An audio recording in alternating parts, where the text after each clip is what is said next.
Like so many of us, 2020 literally pulled the rug out from under my feet, and when all was said and done, my life was a hot mess.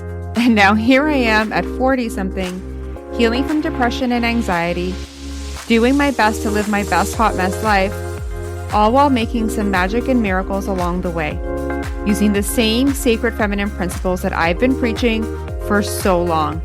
And now I get to share all of that with you.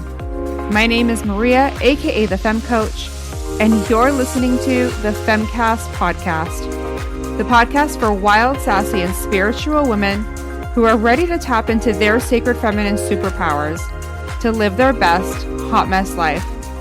This podcast is listener discretion advised for mature content and coarse language.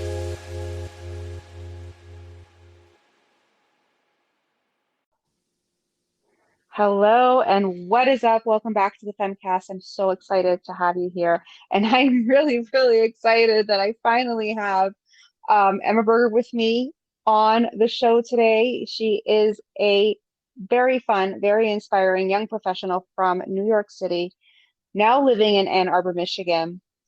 I'm just so excited to talk to her. We've connected before, and I love our conversations, and I love where this podcast could go today. She has recently published her first novel, which she pulled largely from her own experiences working in service at a restaurant and at a hospitalized eating disorder patients throughout the pandemic.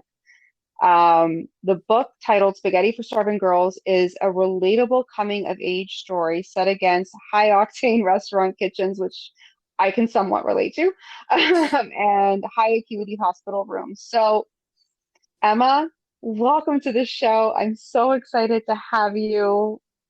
How are you Thank you doing so today? much. I'm so excited to be on the podcast. I think I told you I've binged your entire podcast and I absolutely love it. And I love what you talk about. And it seems like it fits in really well with a lot of the Yeah. things I've been thinking about lately. So I'm Oh, super that makes my excited. heart smile. Thank you. Thank you so much. So we've chatted before. This is not the first time we're chatting.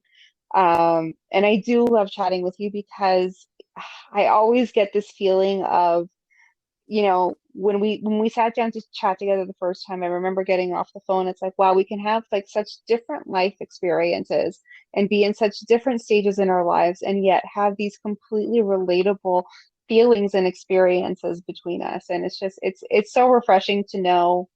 I think as women that sometimes we get so caught up in our head and what we're feeling. It's just really nice to know sometimes that we're just not alone and that we're all on some Definitely. level feeling the same thing. Definitely. Yeah, that's honestly one of the things that like one of the reasons I wanted to write this book, because I think the things I talk about are, it can feel like that lonely, isolating experience, but so Yeah, many people I know, so many friends of mine have gone through something similar. So I'm happy yeah. I found your podcast and you also are able to relate to the things I Oh, me talk about. too. So Me too. Okay, so why don't we let's get into it. Why don't you tell me about what your intention was when you sat down to write this book? Why did you write it? And who's the message for? Like, did you have somebody in mind when you wrote it, or how did it come about? yeah, honestly, the book is a novel. It's fiction. Like as a whole, the story is fictional, but it's kind of pulled from two real jobs I've had and just other life experiences I've had.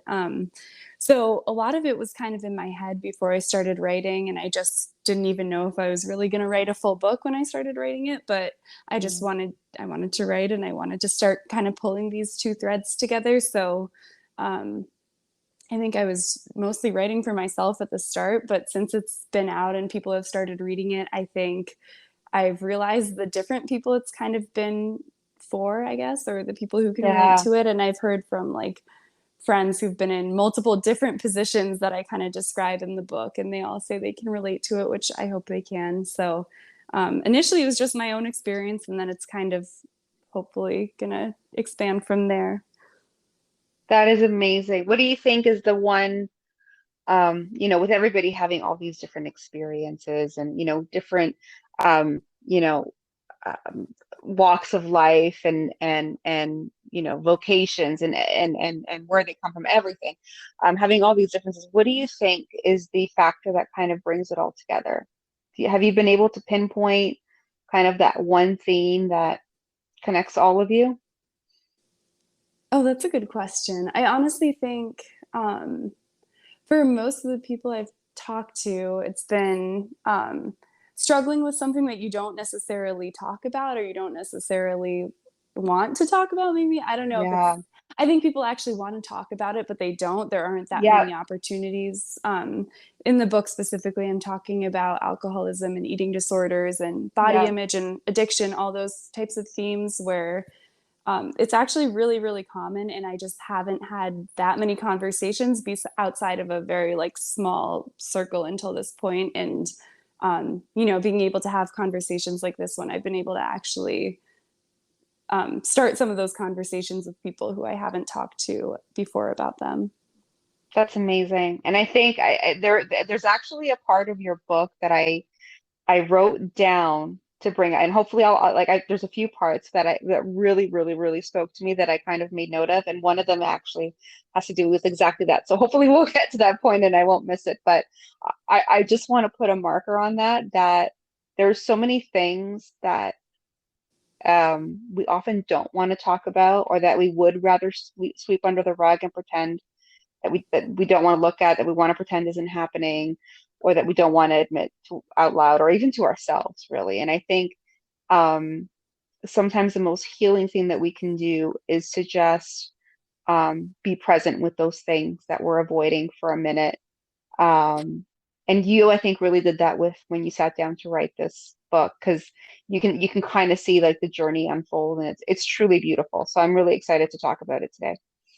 Thank you. Yeah, definitely to your last point. That's something that's been really weird, but in a good way, weird for me since the book has come out. Because when I was telling the first few people about it and we were talking about it, I really wanted them to know it was a novel. Like, I had this feeling that I had to tell them it was fiction, or they would think, like, this is me and this is, you Yeah, know, whatever, make judgments about me because I'd written this. And I yeah, think in the weeks since, once people have started actually reading it, I've just started to become more comfortable being like, it is fictional. Like, the story arc as a whole is fictional, but the experiences I talk about are me, and the mindset in a way is me. Like, it is a yeah, character, but I've just felt more comfortable kind of owning, like, I guess, um, yeah.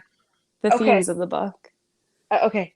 This is okay. As you're talking, I'm like going back to some of the points that I made, and I'm getting more and more excited about it. Okay, so let's start here. So let's start with this, because this was something that came up in our first conversation, and it's something that really resonated with me, because I'm someone that, although I didn't have an eating disorder, I always struggled with body image. It was one of the things that I could remember feeling since I was a child, feeling like there was something wrong with my body, that it just didn't look like it should look. It didn't look like the other girls. It didn't should certainly didn't look like the girls in the magazine.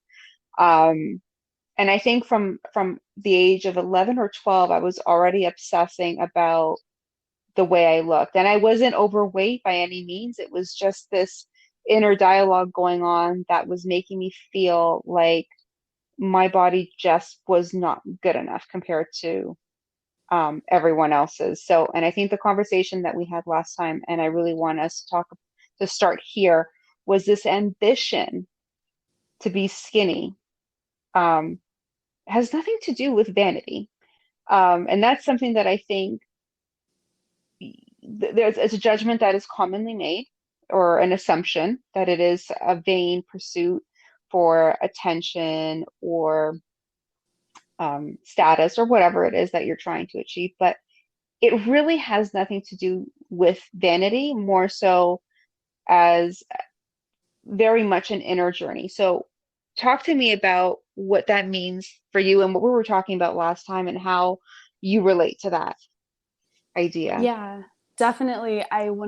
Totally have a similar experience. Like, I remember having, I talk about it in the book too, but I remember having like similar experiences where you're unhappy with your body at like, at least for me, when I was like 4 and 5 years old. And I was just Wow. starting to learn that like food has this effect on you and it has this significance. And really have memories with friends in like first grade talking about how she thought she was fat and she needed to go on a diet. Like, it's that early. And I think it's before you even are that exposed to, magazines or social media or anything like that. I think it's that Wow. deep down. I don't know. Maybe it's like my family or where I don't know. But I think it seems like something that starts way before you even have the like media exposure or whatever that Yeah. most people would want to pin it on.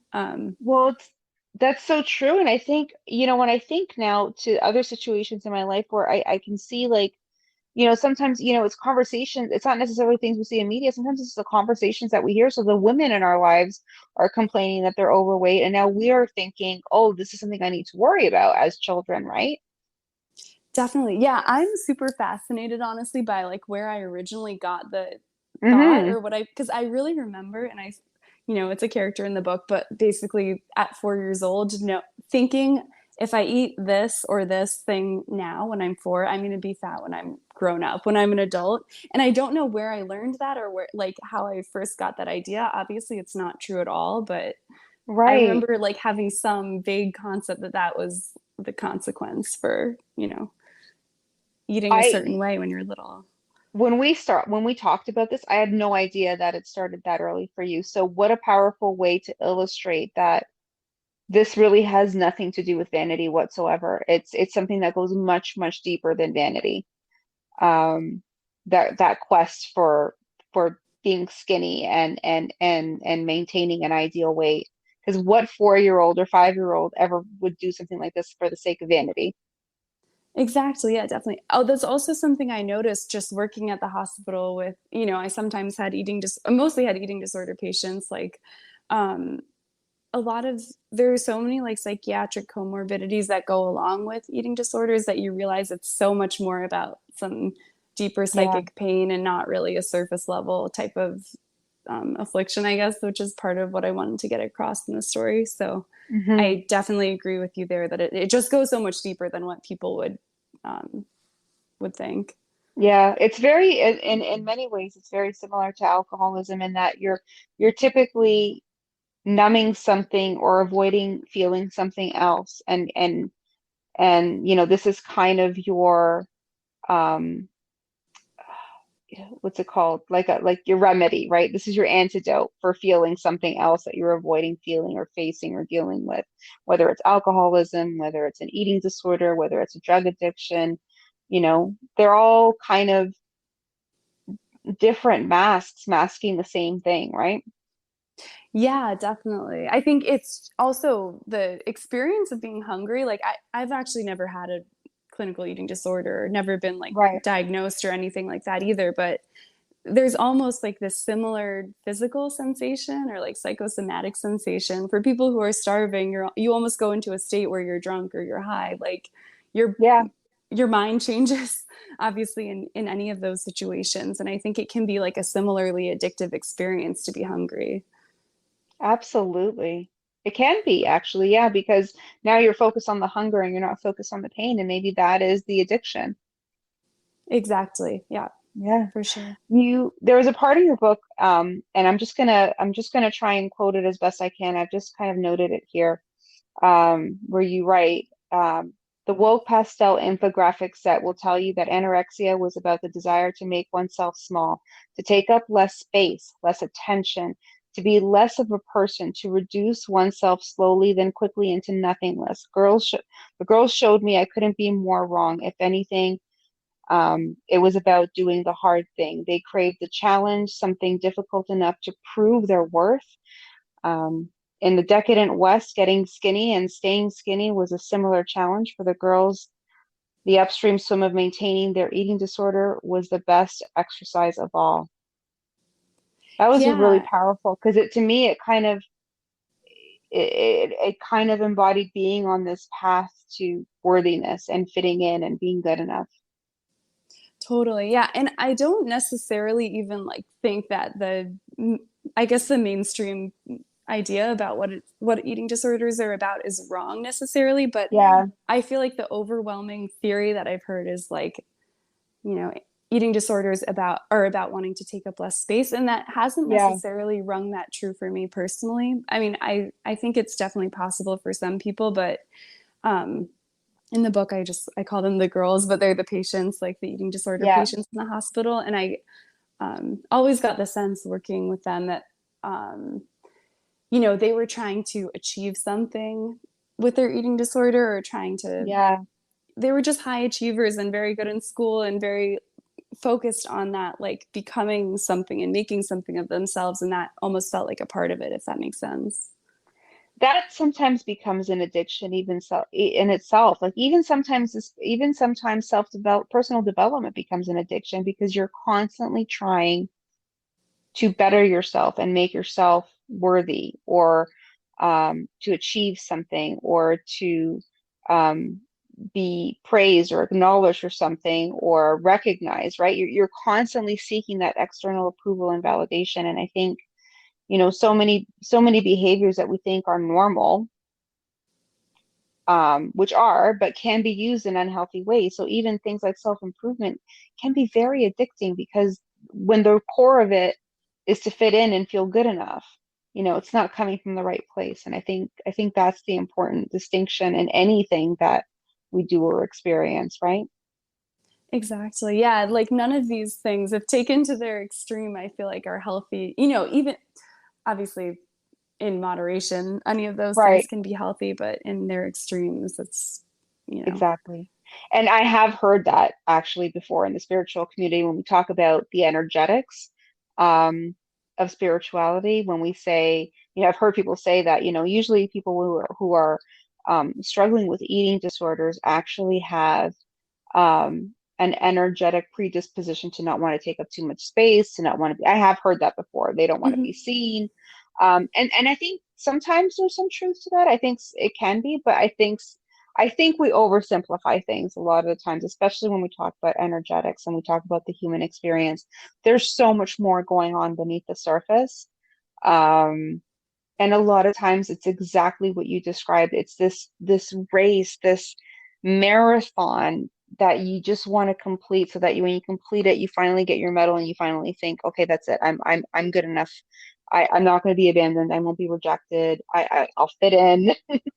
I'm not going to be left to my own defenses in the world, and live a lonely, miserable life, which I'm laughing when I say it, but I can remember, when I was struggling with my body image, and even still, sometimes it creeps up every now and then, where I feel like I just don't feel, didn't feel good enough to count on having maybe that partner be there, or get that job, or fit in with friends, or feel good enough to go to that party in the outfit that I had planned. Like there were so many things and ways that body image held you back from life. And unless you've experienced that negative body image type of behavior, it's really difficult to understand how debilitating it can actually be.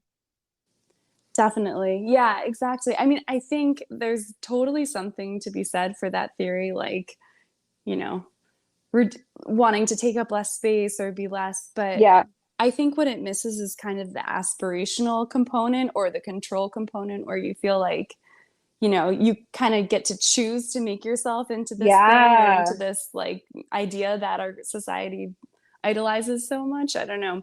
I And think maybe it's just being in control of something, maybe. Do you think? Just the fact that you have definitely. control over something? Yeah, and I think that's also why it kind of tends to affect teenagers so much and teenage girls especially because that's like kind of a time in your life when you're wanting to control everything and have your own And you're life and feeling so out of control of your emotions, your exactly. mind, your body, right? Exactly. Yeah. And Yeah. you might feel like you don't have control. You don't get to choose where you live or what school you go to or whatever, but you can control this thing about your life and um, you know, imagine yourself different than how you grew up or if you grew up feeling like you were a nerd or an outcast or whatever, it's just it Yeah. feels like you can unlock this other world or something, but obviously like the Yeah. means is completely unhealthy and not productive at all.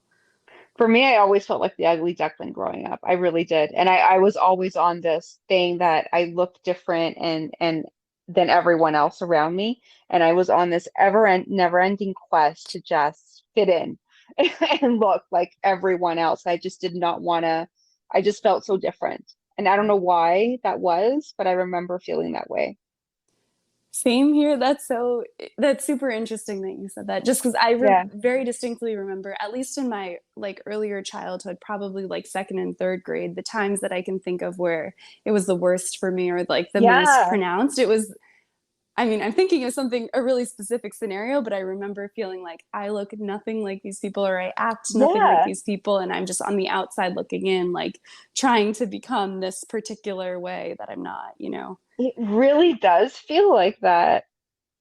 That's Yeah. insane. And it was around the Yeah. same age. It was around grade 2 or 3. And it's funny because I could never quite articulate it until I watched, and this is a funny reference and probably really silly, but when I watched My Big Fat Greek Wedding at the beginning, when she was describing how she never fit in, she was the weird Mhm. Greek girl with the weird lunches and the dark circles under her eyes. I'm like, oh my God, that was me. And that's why it felt so weird because it just didn't look like any of my friends. I didn't eat food like any of my friends. My family didn't look like any of my friends' family. Like it was just I just felt separation. And I guess maybe that's the point. I felt different. I felt like everyone else was on this side of the room and I was way over in the other corner by myself. Yeah, that's so crazy. I mean, I love that movie. It's a great movie, Yeah, but it's a good it's movie. so crazy because I can like so pinpoint that exact, really specific scenarios that, you know, I won't need to name specifically, but like Yeah. that's exactly how I felt in that moment. And now looking back, I know exactly why like I was dealing with other issues, you know, Yeah. all the other things that were going on in my life. And I can easily relate it to like the simplest way for me to cope with it was to think about how I looked different and how I could eat different or feel like, you know, my body wasn't the right way it should be or whatever. Yeah. But it's Wow. interesting.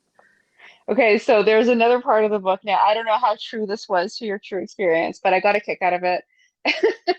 Because so you worked in you worked with patients that were struggling with eating disorders in the hospital through the pandemic, but you also have a career history working in food service, yeah?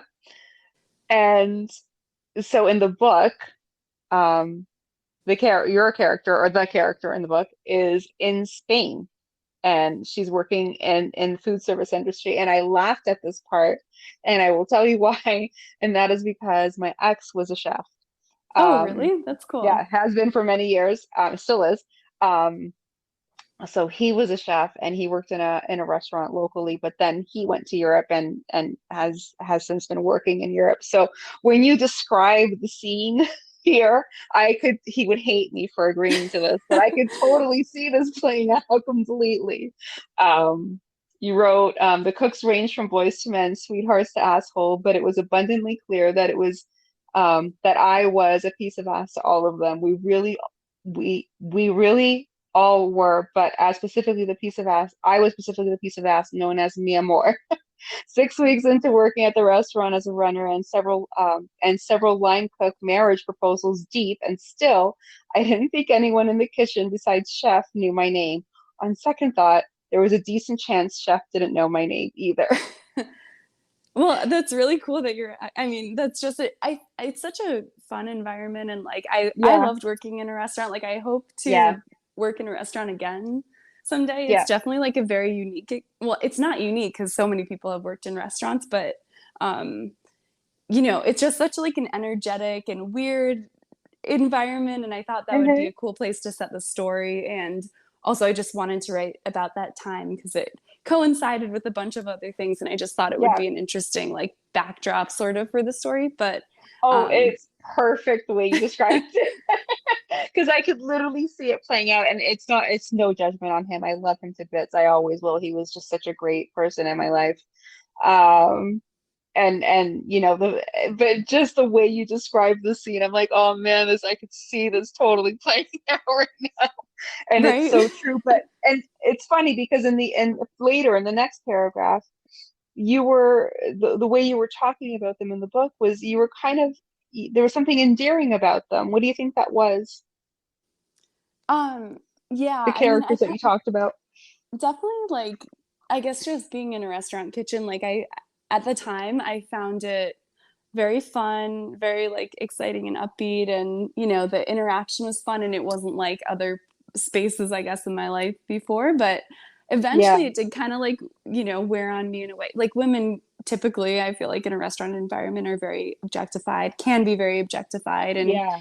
in a way, it can be demeaning sometimes, especially like if you're in the kitchen, like my role, I was kind of in the kitchen and front of house, like going in between. But mostly I loved it. So I wanted to represent it well and say, like, you know, what a good environment it was and how much I enjoyed working with the people I worked with. But also kind of shed light on this. And not shed light on it. I think everybody knows, but there's an element of harassment that over time gets grating. Yeah. And obviously it's not a net positive necessarily, but I didn't want to portray it in this light where, you know, I was victimized in the scenario or anything like that, because that wasn't the case at all. It was just, this was the like environment of the restaurant sort of thing. Yeah. Oh, when you just reading it, I'm like, yeah, I can totally see this. He's gonna hate me if he listens to this, but I don't think he does, so I think we're fine. Um, Also, there's I'm like the, another, yeah, go no, ahead. I was just gonna say, I'm like the huge Bourdain fan. So I had like this idea of Kitchen Confidential as like my favorite book ever. And I was like, that would be cool to kind of try to just, not that I could ever get Right? anywhere close, but like just kind of, Hey, you never know. you know, show a sample I kind of thing. loved Anthony Bourdain. I was such a huge fan of his show, and he was actually a really huge fan of Anthony. I often called him my Anthony Bourdain because he was this traveling chef. That's And I always awesome. told him he should start his own blog, but we'll see. Maybe one day he will when he's older. Um, but yeah, but there was something about even the way he lived his life and all the things we didn't know that were going on behind the scenes, right? Yeah, So, actually, funny story about that. Like, did you watch the documentary about his life that came out this summer? yes, I did. I did. Okay, cool. So actually what happened was I went with my boyfriend to see Roadrunner, and Hmm. he came home and he was like, "Oh, I'm gonna start writing." He's into writing too, and he's a really good writer. And I was like, "Oh, I want to do that. I want to too." And I started actually writing my stories for this book, Spaghetti for Starving Girls, and like completely Bourdain was the inspiration. Like seeing that documentary, I felt so motivated and Oh, that's energized to so start writing. And like his a lot of what I where I took the plot is very inspired by him and his TV shows and everything. So that's awesome. He was just such a very unique human being. Um, and like I remember always watching his show, and I remember thinking the ability he had, and I don't know if he knew that he had this, to connect not only with the people he would meet when he was traveling, but just connecting with people that he didn't even know were watching him on TV, like it was just it's a magic that not everyone has, and he definitely had that magic.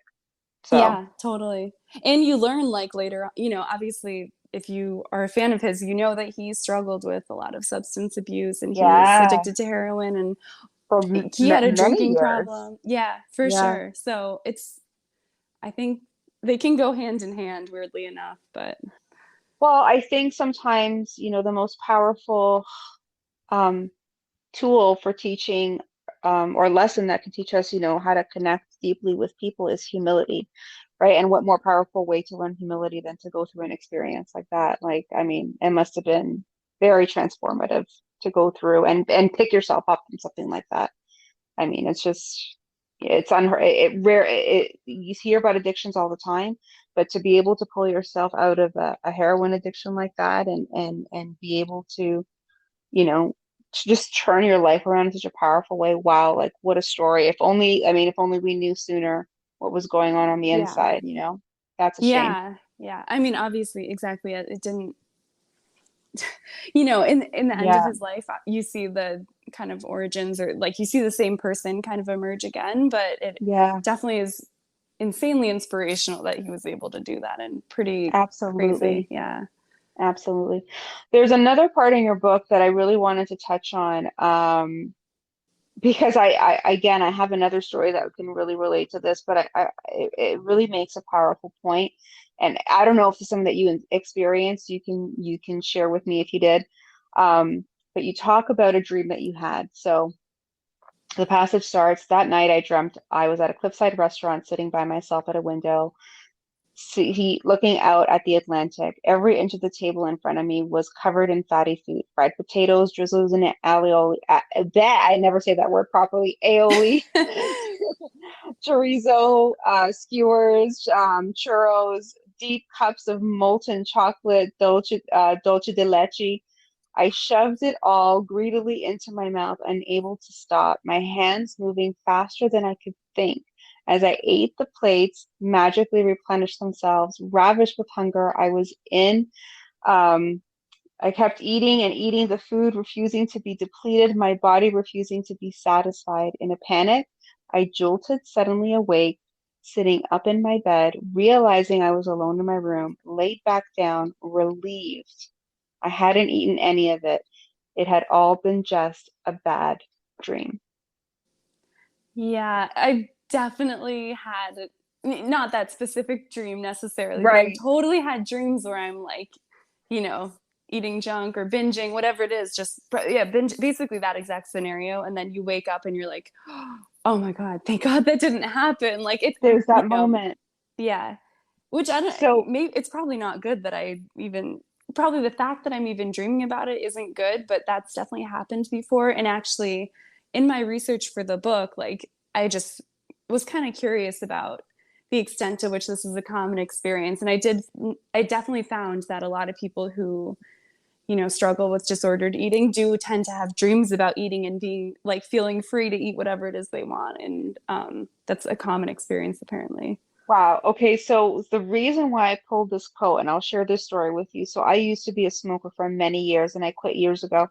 Um, and for me, this still happens, and it would happen more frequently when I first quit, but even to this day, it still happens where I have this dream that I'm smoking, and I'm just smoking, and I'm taking it in, and it feels so good, and I'm remembering back to the day, and all of a sudden, I wake up and I feel that sense of panic where there's that second of like, did that really happen? Uh-huh. For like a moment, I'm freaking out, and then I sit, and then I kind of settle down. Oh, it was just a dream. But in that moment where you're panicking, like for me, like it's funny how you talk that way about eating, because for me, number one, I mean, obviously smoking is something that is bad for you, right? But a lot of people do it. But there was, yes, I did it for my health, but I think more so deeply, I did it because I was just so ashamed, because I felt like I had to hide it from everybody. I felt bad about myself that I was smoking. I felt like it was another thing that separated me from other people, that made me feel less than for some reason. And I don't know if it's because, um, there was this perception in my environment that, I don't know, that there was all this judgment around you if you smoked, or at least I felt that way. And it would all just come flooding back. Do you think that the eating disorder was this, like the dream about the eating was the same thing? Was it shame? Was it fear that you had put on 10 pounds in your sleep? Like, what was it that made you feel that panic? Yeah, that's interesting that you had the experience of smoking. I Hmm. feel like smoking is one of those things where like the public health campaign was so strong or just so like um as aggressive, I don't know, assertive or something, that it did kind of like really effectively stigmatize smoking, It did. which makes people feel really bad about it. And it's something that a lot of people do as a coping mechanism. But Yeah. um I think the, binging scenario in a dream is more like maybe your body wants to eat more or feels like it's craving food, but Yeah. you don't do it consciously, so your body's gonna like override your consciousness and do it for you in this dream scenario. And Yeah. I think, yeah, you definitely wake up feeling regretful, but relieved maybe that it didn't actually happen. And then a part of me, once I realized it was a dream, was like, oh, it's kind of nice because I got to like almost feel that like joyful experience, but it didn't Of actually eating without happen. actually having to eat. Which I don't Wow. know. Yeah, it's kind of fucked up. Well, you know what? We give so much power away to even food to make us feel better, right? But it's also the fear of, what do you think was the fear? You tell me, was it that you've now put on 10 pounds after what you just ate in that dream, or what was it that you were afraid of, do you think? Yeah, I think it's a good question because I think it's basically that, but obviously the in reality, like that's not really how it works. That's not going to No. happen. But it's more that regretful, guilty feeling, like even with smoking, like you feel afterwards, or whatever it is, drinking anything, Yeah. you feel like you've failed some standard that you've created for yourself in your mind, and like therefore it's all a waste, or like you just feel like a failure, I guess. I don't know. Yeah. That's kind of how it feels. It does. And you know what's funny, because as you're talking about that, I'm thinking now like to all like the fad diets that I've done in my entire life. And there's always this preconception, like especially when you do those like the high protein, low carb diets or the keto diets, there's always this perception that like your body's just like building all this momentum, and then one little slip up and suddenly it's like it's going to take you 4 days to start like getting your body into like losing weight again, right? So it's like you get so diminished by just eating one bite of food that you're not supposed to be eating on this planet, and it does actually feel it feels like failure. Yeah, exactly. And that the sad thing is, like the actual best way to go about it is to be kind of intuitive and kind of rational about, Yeah, just eating food to nourish your body, and like eat when you're hungry, stop when you're like, it's easier said than done, of course, but of so course. much of the industry kind of goes against actually our biology, which wants to bring us into equilibrium and wants us to feel calibrated and balanced and Absolutely. healthy. Yeah. One of the approaches that I've taken recently, and trying to, because I'm in a process of actually healing my body from after years of like fad diet after fad diet after fad diet, and really getting into a cycle. My body was just kind of storing fat like constantly, which really, really showed up like, during the pandemic and lockdown, became blatantly obvious. So, and one of the things that, they talk about is exactly what you said. It's eating everything, and it's eating everything in a very strategic way so that you're giving your body the nutrients that it needs throughout the day. And it's eating when you're hungry. It's even eating little bits, even when you're not too hungry, just to give yourself a little bit of nourishment, even if it's just little token amounts, right? Just to give your body what it needs in that moment. And then, stopping before you're really full, and training your body that way. And it takes so much discipline, because I think like what we talked about before, there's so much emotional stuff going on in the background that when we're either starving ourselves, we're not dealing with, or when we're stuffing our face, we're not dealing with, when we're finally forced to kind of eat normally, like all this other stuff comes up and we have no idea what to do with it. Right. So, 100%. Yeah, it's yeah, something, honestly, like all the rules or whatever the infrastructure is you create in your mind to like keep yeah, track of this. It's something to do with your mind, and it really does take your mind off whatever else is going on. And it does. the if you're able to kind of like quiet that voice and focus more on the other things in your life, obviously that's a benefit, but it's painful too to just look plainly at all the other things that are happening. So I think a large Yeah. part of you wants to have this like game to play at all times, or something to focus on, and not have to Yeah. think about everything else you're going through. It is. It's like it's exactly what it is. It's like you're focusing on a game that's going on the side, instead of really focusing on what's really going on the inside, right? Because that's Exactly. exactly what's happening. And it's funny because when we started this program, like I've been on the program now for I don't know how many a month and 2 months, and I haven't lost much weight yet. Like it's only been like little fluctuations here and there, which she says is normal as your body starts to adjust to this new way of eating. And there's been times where I feel like, oh my God, like this is so much food. Like, and I'm still like, even after all the work that I've done on myself, I'm still fighting this perception that if I eat too much, something's going to happen. Or if the scale doesn't move right away, it's not working. Like, Hmm. there's so much that's been kind of coming up since I started this program. It's crazy how um, influenced we are emotionally by what we're doing with our food and our diet and our meal plans, and how our body's responding. It's just crazy how it can all impact how you're feeling mentally and emotionally. Oh yeah, 100%. Like I definitely don't want it to have that power over me. I'm sure same for you, but it Yeah, absolutely does. Even like now I feel like I'm in a decently good place, but it's still a big like thing that takes up space in my mind, and still it something that does. impacts my mood and impacts my behavior for sure. Like every single day, basically, it's something I'm thinking about in the background. But it's unfortunate. Like I don't want to be that way, but I am I currently know. and And I always think a have lot been. of women are. I think a Yeah, lot of women are. And I think, have you ever had that moment where you talked yourself out of doing something or going somewhere because you didn't find anything to wear that you felt good in, or you were hiding that maybe you put on an extra few? Have you ever had that moment come over you totally. where, There's yeah, there's that, and then there's like you don't want to go to this thing because like this is, you know, yeah, it's going to be food and people are going to wonder why you're whatever, like all those yeah. like things that come up in People social wonder why you're not settings. eating. Right, whatever it is, it's so Yeah. common to like want to avoid those situations, but it's not a good thing for sure. I'm guilty of that so many times where it's like the way I feel about my body and how I look has really held me back from doing the things that I want to do.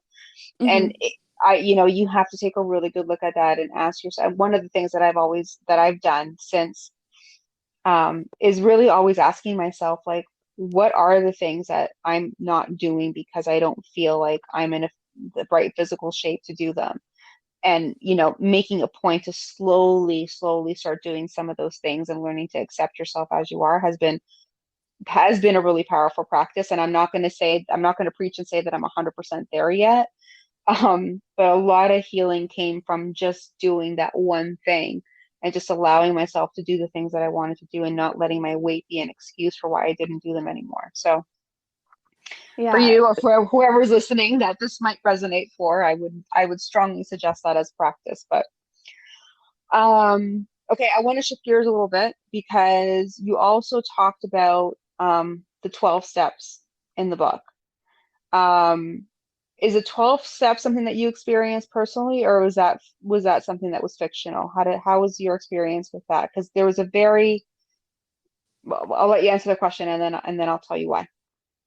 Yeah, for sure. I mean, I think so. Basically, in the book, she goes to certain meeting, sobriety Yeah, meeting, and she goes and she listens, and it seems really relatable to her, and she feels like I almost should be in this, or this is something that is for me. But she yeah, also feels like she says basically she hasn't reached rock bottom yet, and she doesn't feel like this is for her yet. And that's actually something that I've definitely thought about before, which is, you know, not a good thing necessarily, but I think the idea of sobriety is really interesting to me and something I could definitely see myself wanting to move towards at some point in my life. And yeah, the thing that I struggle with internally is like I still really, really, really love this thing. Like I love drinking. yeah, It's yeah. and I almost feel like until I see a negative consequence in my life, it won't be easy for me to stick to um, 12 steps or whatever it is. I think that's a really terrible way to think. I do think it's a bad way to think, but I almost feel like I won't be able to have the willpower to do it unless I see a negative consequence in my life. It's a very bad way to think, but it's also a very realistic way a lot of us think about these things, unfortunately. Even with me with smoking, like it wasn't until there was something very real happening with me and my body that I had um the pull to action and the motivation to actually do it. And it's sad but true that we let it get to that point as if our own well-being is important enough, right? Just on an everyday basis. But it is it is something that many of us do struggle with, finding that motivation when something does feel so good and can be so soothing to us, especially on a hard day, right? Like I mean, to this day, if I have an anxiety attack, first thing I want to do is have a cigarette, right? And Exactly. it was just so calming for me. For sure. Um, and for many people, any whatever addiction it is, it's the same thing. It's bringing relief to something, and I think until what you're dealing with, um because like on the external becomes harder to relieve than what's going on internally, it's really difficult to find that motivation. But when you do find it is really life changing. It really is, because now there's like the best way that I can describe it is there's this thing that you used to always, you used to always hold you down. You used to have to plan your life around. You used to always have to make sure it was readily available. God forbid it wasn't available, you wouldn't be having a good day. Like suddenly there's all this power and control back in your life that you never had before, and this sense of freedom that you didn't have before. That's So such a great way of putting it. Honestly, the external reason being more motivating than the internal. yeah, That's such a great way of putting it. Definitely. I think a or big, healing the internal, or that's the other yeah, way, is to start healing the internal stuff that you're trying to avoid. I think the hard thing about that is it takes so much motivation and willpower, whereas when you have some external Oh, motivation, you feel like I just have to do this because this is like what whatever. This is what I need to do in order to survive, basically. oh my goodness, absolutely. There was another part here that I wanted to paraphrase. It was scarier to create the rule and break it than it was to just not have one in the first place. The last thing I wanted was a measurement of how far my drinking had gone, empirical evidence that I'd taken things too far. Still, though, it was hard to deny I had a problem on those days when I'd wake up craving a cocktail, something to kill the hangover of the night before or to numb the anxiety of the day ahead. And we do that, right? Like we would rather just ignore what's happening, pretend it's not happening, than actually set an intention to do something about it. Because if we don't make it, it's just another failure to drink or smoke over. Right? Exactly. I Yeah. shouldn't laugh. It's not funny, but I mean that it's true when you're dealing with addiction. I mean that's essentially what it comes down to, right? You're just afraid you're going to fail, and you don't want to face what you're avoiding, and it's just so much easier just to keep soothing. Totally. And I think that's something that I noticed definitely with the patients in the hospital, like the eating disorder patients, like a lot of, I'll just say us, because I'll in a way like count myself in this broader group that deals with substance or whatever, eating things. A lot of people are like, quote, good kids. This is something actually I've talked to my boyfriend about quite a bit before, but the idea of people who are good kids and how you feel going into adulthood. So part of it is like if you have an eating disorder, you have all these rules for yourself and you have all these ways for you to feel like you're good enough and you're like Yeah. staying within this difficult constraint that you've created for yourself. Or in this example with drinking, like, oh, people who create rules around drinking, they feel like they can break them and they don't hate themselves. But if you just don't create the rules, then you never break them and Yeah. you can still stay good, quote unquote, in your mind, if that makes sense. Oh, it's so true. No, it's so true. And I think it's funny because oftentimes I've had this conversation with other people who do the same type of work that I do, where it's that, we're trained as children to people please, because our whole structure in school, you work hard, you study, you get good grades. You don't work hard, you get bad grades. Like it's just all structured around like achievement and people pleasing. And I mean, I'm not going to say that every child is taught to be a people pleaser. That's obviously not the case, but I think that um the way that we teach children to study, to go to school, to better themselves, actually has some very toxic patterns in the way that we do it, that can affect some children and put them on this constant cycle of achievement and wanting to fit in and feel good enough, right? It perpetuates that. It doesn't necessarily start it, but it definitely helps perpetuate it, as I guess what I'm trying to say. Yeah, absolutely. And appearance is the like natural extension of that. It's like, hey, you can achieve in school Yeah, and in work. And by the way, you can also achieve in your appearance and how your body looks. And yeah, you can change your body by you can doing change your following body. these rules. Exactly. You Yeah. can do spiritual healing and personal development and suddenly be the person you always thought you could be, but never felt that you were. Like it's just Exactly. all it's all a a play on how innately not good enough I would say 99.9% of the world population feels. Because I think the biggest pandemic is our own self-worth, or lack thereof, because I think all of us struggle on some way, shape, or form on some level with issues of self-worth. And I think it's been brought down, I believe it's been brought down from generation to generation. And I think that if we all just looked at our own self-worth issues and just practice some good self-love and safe self-care, I think the world would be a much better place. But that's a conversation for another day. Definitely. Um, Yeah.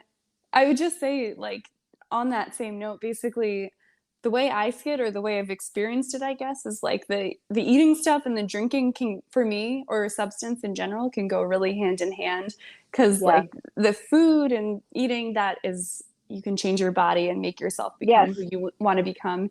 And for me, drinking is like, oh, you can change your personality and become who you want to become. Like, you don't like all these Yeah. things about yourself and the way you act or the way you think, whatever it is, you can actually change that too Yeah.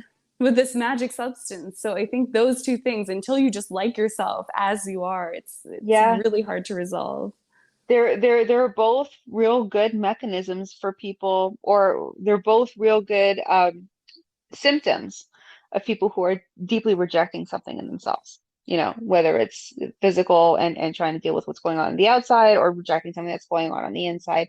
At the end of the day, it's self-rejection. And I think that sometimes that's why we struggle with this fear of being rejected, is because, like, well, at least for me anyway, this fear of being rejected and abandoned, because I think part of me was rejecting and abandoning myself. So if I would do it, anyone would, right? And Exactly. I think we think that way. So I think if we start, and there's a quote at the end that I wanted to talk about at the end of the book, but I think that if we start to look at all the ways um, that we're actually rejecting and not accepting of who we are, that is really the first step to overcoming a lot of these addictions and behaviors that we struggle with on a daily basis. Yeah. And the funny thing is, it's not even true. Like, just because you think that way, you're your own harshest critic. I really think that's true. Like, Yeah. nobody else cares that much about No, you. Like, that sounds bad, but it's true. Nobody Nobody cares how big cares. my thighs look in the jeans that I No. bought last week of me. Exactly. Exactly. Okay, so the reason I brought up the 12 step program, there was, and it was there because there was one particular step that, and I've always been fascinated with the 12-step program. I think it's something that everybody should go through, not just people who are struggling with addiction. I think there's something very transformative about 12 steps. And I think, to me, 12 steps is it's the steps to having that coming back to Jesus moment. I don't know if you're religious or not, but Uh-huh. it's this spiritual journey of coming back to this awareness of a higher power, and um bringing, like I said before when we were talking about Anthony Bourdain, bringing that sense of humility and self-compassion and self um acceptance that I think we're all struggling with. So there's a part in the 12-step program that talks about um making a decision to turn your life over to the care of God or whatever higher power you believe in, as we understand it. And I think this was a very profound experience for me, because it's something that I had to do in my life after years of trying to control everything and make sure everything looked a certain way and felt a certain way, and that I achieved a certain amount, and then going through periods where everything was literally falling apart, and I was exhausting myself trying to hold it all together, until the point where I just could not hold on anymore, and I just kind of let the pieces fall where they may, and literally surrendered it to a higher power. And it was in that space that so much in my life has transformed. And I think, um, when we talk about the 12 steps, it is so much more than just addiction, don't you think? Like, what was your experience with, diving into and exploring some of this material for the book?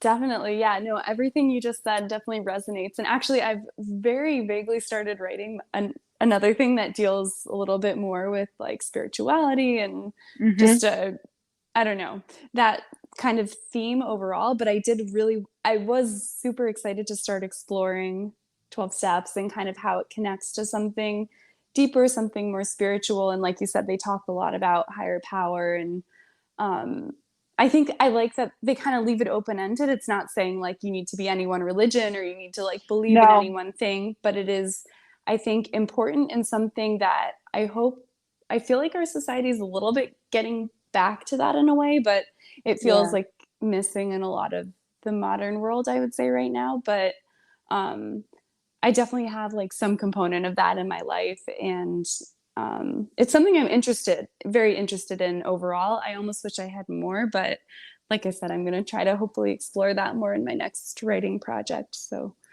Yeah, I think I mean I can tell you're already very connected with the way you wrote this book. So, but sometimes you don't always know it when you're experiencing it, but the connection is definitely there. Um, so just keep that in mind as you're writing that there's I believe, and I think it was I don't even know if we talked about it on this podcast or if this is something that came up in our conversation. And I'll just give you my 2 cents and take on it because this is what I firmly believe. The fact that you were writing these stories in your mind before you even had the intention of writing a book, to me, that's divine inspiration. That is a higher power literally working through you, and sending you little notes of what can be created through you. And I think this book that you've already that's already on shelves, it's already available. We're going to leave people the link where they can buy it on the website, so it's all going to be there for them. Um, it is really that higher power literally working through you and creating something truly beautiful. Because I love everything about this book, and there's so many stories I think that women can relate to and hear, and people who are struggling with self-acceptance and addiction and all the ways that this could look in our own individual lives. It's just there's such a I guess what we were talking about with Anthony Bourdain, there's such a feeling of knowing you're not the only one feeling this way that I think is really comforting about completely. it. Yeah. Thank you so much. It's really nice of you to say. And I do think like it was really, I think you and I talked about this a little bit, but it was weirdly really easy to write this because it had kind of just like been in my mind throughout. Some of them had Yeah, been in my mind for a while. Some of them had recently been in my mind, but it didn't feel like some laborious process. It just kind of felt like, just reserve a little time and then put these thoughts on paper. And in that way, I do feel like it's just something that's, I don't know if it's higher power or just like how you think. It's just easy yeah. when it feels that true to you. Oh, I love that. I love that's intuition working through you. I think it's so magical. And it is one of the feminine superpowers that I think is probably one of the most life-changing that we can connect with. When you can learn to channel that and create something with it, it really becomes a very powerful tool. Absolutely. Okay, I want to touch on one last quote because we've been talking for almost an hour now. And I really want you to tell me if this person was for real. Okay. Oh gosh, I'm scared. Um, no, it's okay. This is all good. Um, she was my posh fairy godmother, appearing when I needed a friend most. It was certainly a welcome distraction from the depressing sequence of events of the night before. She told me she was a publicist now working in fashion, but as it turned out, had been a model back in the 90s at the height of the heroin chic, which I will say is what I can relate to because I was going to fashion school at that time Oh in the wow, cool. 90s. Yeah, I was in fashion school. Um, and she said to you in the book, sorry, she said to the character, I just hope you realize the impact of the work you were doing with those girls in the hospital, she said, um, staring out at the blurry countryside whizzing past. There were plenty of girls I worked with back in the day who ended up in hospital and worse. All of us were trying to look like Kate Moss and Naomi Campbell back then. We were made to, really, at the thinnest I had ever been in my entire post-adolescent life. My agent threatened to drop me if I didn't lose a stone in 4 weeks leading up to Paris Fashion Week. And that was when I was tiny. At the time, I never saw it that way, of course, but I was already really, really tiny. If I'd gone through losing the weight, it could have been a death sentence. And I read that and I can relate to this so much because, not being part of that particular world, but being of that world and being in that Mhm. world at that time, studying fashion, wanting so much to look like the exact same models that she mentioned, hearing all those stories about, I remember, girls going out for jobs and being turned down because they were overweight or I remember even one girl being turned down for having acne, if you can imagine, like at the age Oh of my 17, gosh. right? Um, And this wasn't for editorial. This was for any job in fashion, like even at the retail level, like it wasn't anything as glamorous as what you described in your posh fairy godmother, right? But I can relate to this so deeply. So I need to know if she was real. She Did you meet her? Oh my gosh, I kind of wish, but actually she sort of is real. I Okay. not totally my inspiration because I'm picturing this like posh British person when I wrote Right. it, but I don't know if I you kind of are got that into image. yeah. Do you ever do Pilates by any chance? Hmm. Okay, I follow this woman named Melissa Wood Health and I do her workouts. And she was a little bit of the inspiration for it because she came to New York trying to be a model. And like she talks a lot about this. Like she's, has been on podcasts and everything, but she talks about the expectations she put on herself and her struggles with eating disorders and I think substance too. But in any case, like she just talks a lot about that. And I was almost imagining this woman who'd been in fashion and it was really unhealthy for her in all these ways. And she talks about her evolution towards where she is now. Yeah. But yeah, Wow. So she's she, she's the inspo. She's the posh fairy godmother. in a way, I yeah, in love a this form. character because she just looked like I envisioned this very glamorous British and polished sort of Miranda Priestley kind of looking kind of woman, but Exactly. much more warmer and friendly than Miranda Then, Priestley from the Cold yes. product. She was very cold. This one was Also warmer. She was agree. more vibey. Yeah. Oh, one of my favorite movies. Okay, last quote, and then we'll leave it at that. And I really love this because it was at the end of the book. Um, and at the end of the book, you say, um, I, meaning she, obviously the character, I twirled my pasta around my fork and took a bite, closing my eyes in the full, rich, creamy deliciousness of the dish. It was divine, transcendent, even. One of the best things I'd ever tasted in my life. It's really funny how, you title this book Spaghetti for Starving Girls, and at the end of the book, you're literally eating a plate of spaghetti and making it sound like it's no longer a punishment. Like from this point of view, now it's like this delicious, nourishing, transcendent experience that you're enjoying fully and in the moment with. Do you think that there's an aspect of you know, this quest or the struggle that we have with self-image? Um, do you think it's really food that we're starving for, or is it something else? And once we have it, we can enjoy our food again. What do you think that is?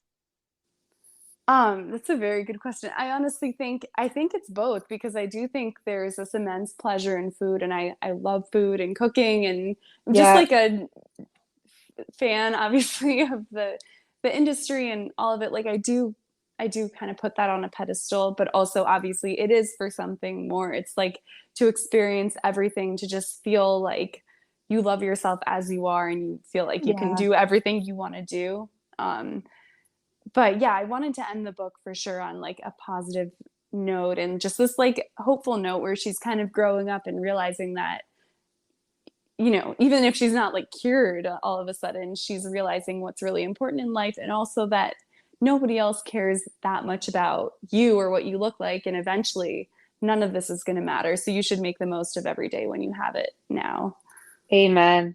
And I love what you said about how, maybe she's not cured at the moment because so many of us put that pressure on ourselves.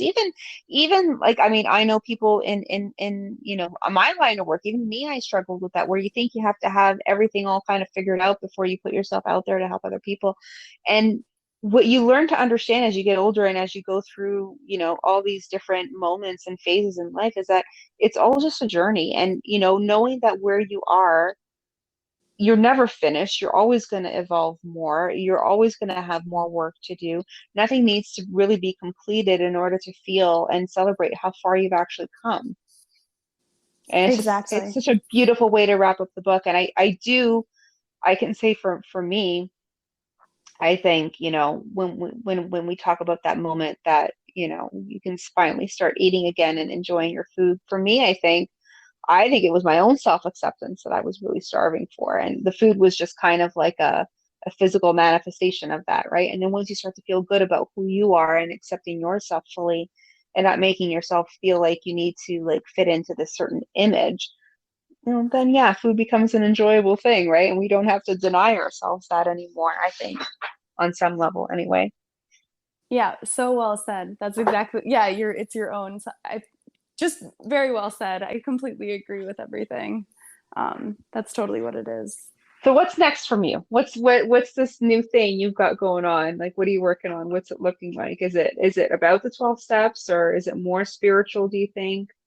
I kind of want to, I'm starting very early starting this project, but my next idea has to do with a woman who's also looking for like a spiritual life and didn't really grow up with it. She has like somewhat of a tragic past, and she meets this Orthodox Jewish guy, and it's kind of about meeting him and her going through a religious process in a way. And yeah, it's a little bit about the diamond industry. I don't know. It's very Oh, early, but this wow. is my idea. So that's what And I'm going to be working on. we're gonna have you back when you publish that one, right? Thank you. If you'll have me, I would love to. Of course. No, honestly, I want us to stay connected. I want to support you any way that I can. I really do love this book. And I do think that, there's something for every woman to be able to take from this as a personal experience and be able to relate to it. So I am really, really, really excited to have you here. Where can people get a hold of you? Where can they follow you? Where can they connect with you? What are your handles and your details and everything? Thank you so much. Yeah, I've absolutely loved getting to talk to you and getting to know you. So I really, really appreciate it. My book is Spaghetti for Starving Girls, and it's for sale on Amazon and barnesandnoble.com. And then I think the best way to find me is on Instagram at Emma Kaiberger, Kaiburger. That's my handle. I don't really go on Twitter or anything else. So I don't think that's, anybody goes on Twitter anymore, do they? yeah. Well, I guess some I people don't do. go on Twitter. I don't go on Twitter.